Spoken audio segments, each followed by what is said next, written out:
Welcome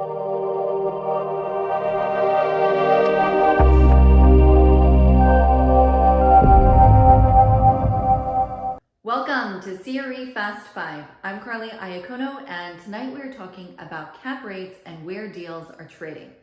It's a data-driven episode this evening meant to give you the information that you need to make informed decisions in a condensed format. Let's jump in. First, overall, net lease transaction velocity rose 13.8% from Q2 to Q3 of this year. I expect that number to be even higher for Q4 as many clients are rushing to get deals done by year end and execute on 1031 exchanges. An interesting trend with our available inventory is emerging. In 2019, about 25% of all of the deals on market had a minimum lease term of 15 years remaining on the base term. Now, when you compare that to 2020, it's a stark difference. Right now, across the industry in net lease, only about 15% of the available deals have 15 or more years left on the base term. I would attribute this to two factors. One, we have a very limited development pipeline. Frankly, there are just not enough tenants who are expanding and writing new 20-year absolute net leases. Couple that with the investor sentiment of risk aversion and the pursuit of very long-term stable deals, and you have an industry-wide shortage of long-term solid net lease product. So I think this will continue, but we're at 15% now. I wouldn't be surprised if that number comes down even a little bit further. Let's go sector by sector. We're going to start with automotive. 52% of all transactions that have been done in the automotive sector have been made up by the big three: AutoZone, Advanced Auto, and O'Reilly's. Again, I think that shows you that the investor is looking for that household name. They're less willing to stray to some of the second-in-class brands, and a lot of the focus has been on the investment grade or best-in-class brands within each sector. Auto parts cap rates actually have ticked up to an average of 6.5% across all different lease terms. Now, of course, if you have a longer term lease deal, usually the cap rate will be lower. Shorter term, the cap rate will be higher, but an average of auto part deals that are closing is 6.5% on the cap rate. Now let's take a look at QSR. QSR in Q3 actually surpassed discount stores as the most active part of the net lease space.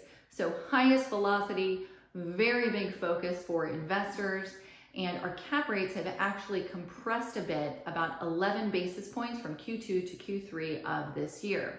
A lot of that demand is due to the fact that we do thankfully have some wonderful sale leasebacks on market, coming to market with quality long-term franchisees who are expanding.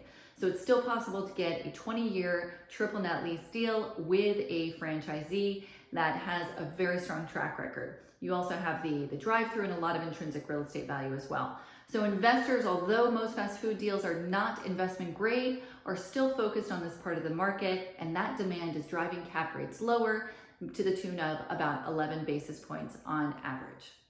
Now let's jump to drugstores. Drugstores volume is up more than 30% year over year. So from 2019 to 2020, we've seen a 30% increase in transaction velocity, which is tremendous. The cap rates have held pretty steady. So what's interesting to note here is that we don't have a lot of expansion with CVS, Walgreens, or Rite Aids. We don't have a lot of new long-term deals, very few actually being done. So what's coming to market is a lot of the midterm product.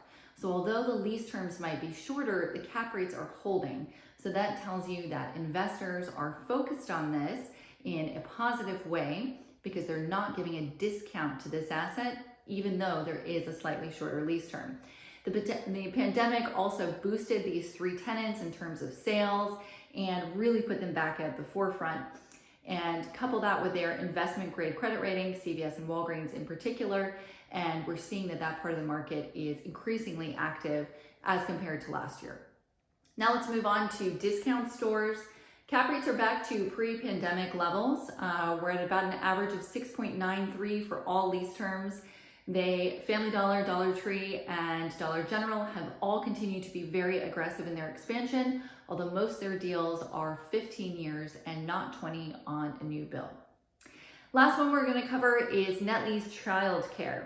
Transaction velocity for net lease childcare is down 23% year over year. And this is really because a lot of investors are holding back the product.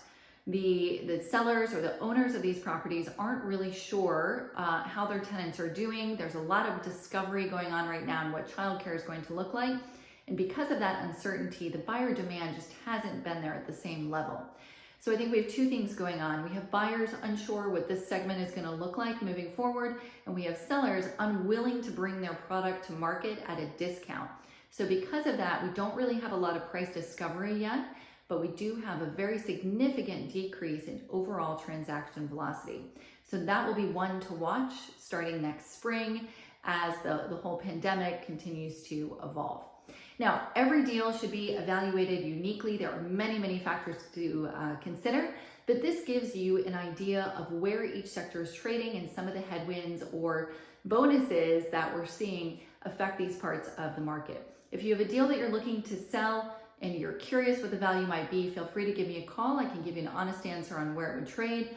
Or if you're a buyer contemplating a 1031 exchange or looking for passive income and you're not sure where to put your money, again, feel free to give us a call. We're happy to walk you through. That was CRE Fast 5. I'm Carly Iacono. I look forward to seeing you again soon.